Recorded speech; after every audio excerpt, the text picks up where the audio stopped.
Antes de mais nada, eu queria que você ajudasse para o pessoal da audiência a entender o que que é alienação parental, né?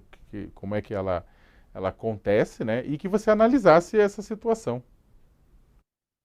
Pois é, Sakamoto, essa lei de alienação parental que a gente tem no Brasil, ela tem um verniz de lei importante para proteger as crianças, mas a aplicação prática dela não está sendo assim. Então, qual é a ideia que ela dá, né? A ideia é um genitor não pode colocar a criança contra o outro genitor, não pode alienar, falar mal e tal. Só que essa lei é baseada numa tal de síndrome de alienação parental que foi divulgada, nomeada por um pseudo-psiquiatra que dizia que isso existia, essa síndrome de alienação parental seria uma implantação de memórias na criança, seria uma mãe, por exemplo, que inventa que o pai fez isso ou aquilo contra a criança ou contra ela, e a criança, a partir daí, cria memórias falsas. Isso não existe, essa síndrome de alienação parental, como esse sujeito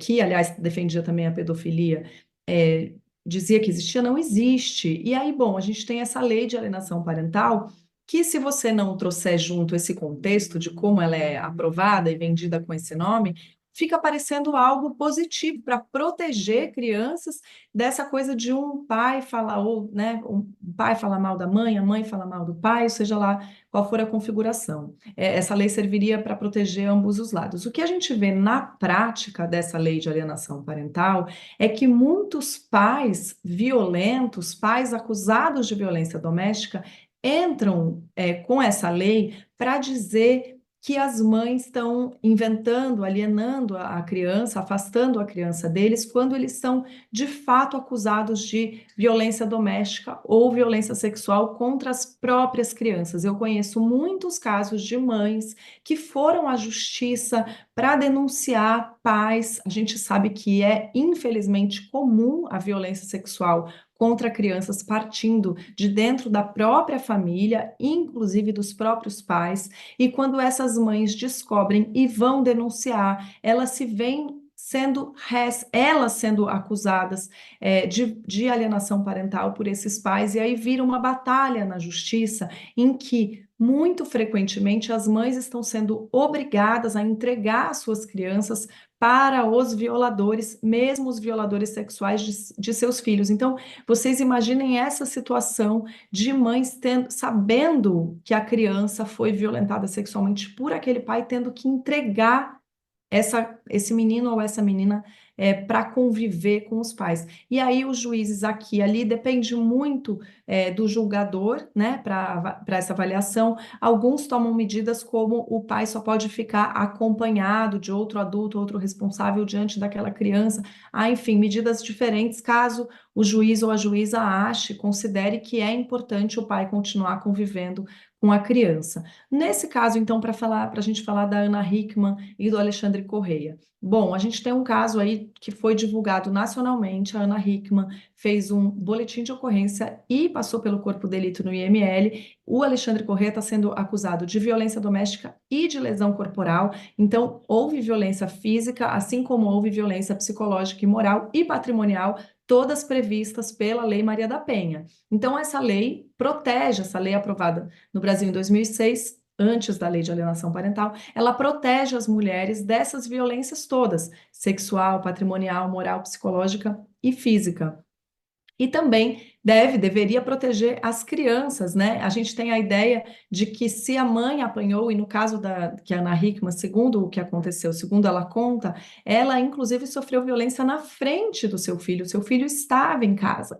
E a gente tem uma ideia aí de que esse filho não por acaso foi vítima de violência também, se, digamos, o braço dele não ficou preso na porta, mas ele vê a mãe sendo vítima de violência física por parte do pai, também é uma violência. De toda forma, se o juiz ou a juíza que está acompanhando esse caso pela Lei Maria da Penha ou na vara de família, as questões do divórcio e da guarda, se o juiz ou a juíza considerar que o Alexandre Correia deve conviver com o filho dele, que também se chama Alexandre, mesmo assim, eles vão ali determinar uma série de regras para que ele conviva. A Ana Hickman não expôs publicamente essa situação e nem muito menos falou de afastar o filho do pai. Agora, claro, ela foi à delegacia, ela tem uma medida protetiva contra ele, ela cuida do filho. A justiça também já tem a decisão de que, mesmo na vara que não é de violência, a vara de família, caso tenha havido violência, o juiz tem que perguntar à mãe se houve violência, a guarda já fica automaticamente para quem não oferece perigo, né? No caso da Ana Hickman, para ela. Então, a guarda que é a responsabilidade, não significa que a convivência não pode mais acontecer com o pai. E aí, eles tinham, voltando à história, eles tinham esse acordo para Ana Hickman entregar o menino ao pai por alguns dias nas férias. Segundo ela, eles apenas mudaram as datas em acordo ali entre os advogados. Não seria mais ontem, mas seria, se não me engano, no dia 9 de janeiro. Mudou as datas alguns dias para a data de convivência alguns dias para frente, e ele dizendo que não ter ciência desse novo acordo, não ter concordado com essa nova data, ele entra pedindo a prisão da Ana Hickman. Imagina então se a mãe que sofreu violência vai presa, deixando o menino completamente sem mãe, mas, ou, enfim, sob a guarda de outros responsáveis do lado da mãe, uma avó materna, né, alguém do lado materno, ou o pai que é quem perpetrou a violência. Então, é um caso realmente muito assim, é de uma cara de pau, né, Sakamoto? O homem que está sendo acusado de lesão corporal e violência doméstica entrar virando esse jogo. Ele já tinha entrado com a lei de alienação parental e agora ele está pedindo a prisão da mãe do filho dele por ter descumprido uma data. Então, o problema não são as dívidas, o rombo né, no dinheiro do casal que ele deixou, não é toda a sequela psicológica que essa mulher está sofrendo. Agora ela tem que enfrentar uma batalha judicial na qual ela também é ré e também é ameaçada de prisão caso ela não faça o que ele quer. Eu acho muito grave, mas acho que é um momento ali para a gente ter essa oportunidade de discutir a aplicação da lei de alienação parental e esses momentos em que ela está sendo usada contra as vítimas de violência, as mulheres e, às vezes, as próprias crianças, né? E discutir também o que é a violência contra essas crianças e quando que o convívio com o pai violento pode ser benéfico ou não mais, né, Sakamoto?